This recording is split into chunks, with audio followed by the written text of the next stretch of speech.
একটি শোক সংবাদ।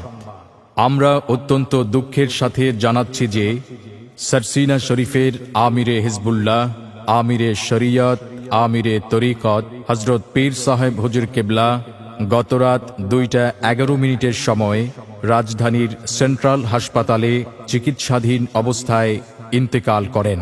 সারসিনা শরীফের হযরত পীর সাহেব হুজুর কেবলা গতরাত 2:11 সময় রাজধানীর সেন্ট্রাল হাসপাতালে চিকিৎসাধীন অবস্থায় ইন্তেকাল করেন।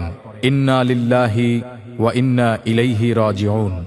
হুজুর কেবলার জানাজার নামাজ আগামীকাল 18 জুলাই বৃহস্পতিবার বাদ জোহর সারসিনা শরীফে অনুষ্ঠিত হইবে।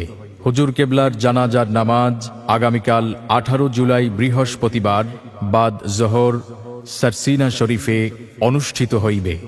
উক্ত জানাজার নামাজে সকল ধর্মপ্রাণ মুসলমান ভাইদেরকে অংশগ্রহণের জন্য বিনীতভাবে অনুরোধ জানাচ্ছি। প্রচারে বাংলাদেশ জমিয়াতে হিজবুল্লাহ, সারসিনা দরবার শরীফ।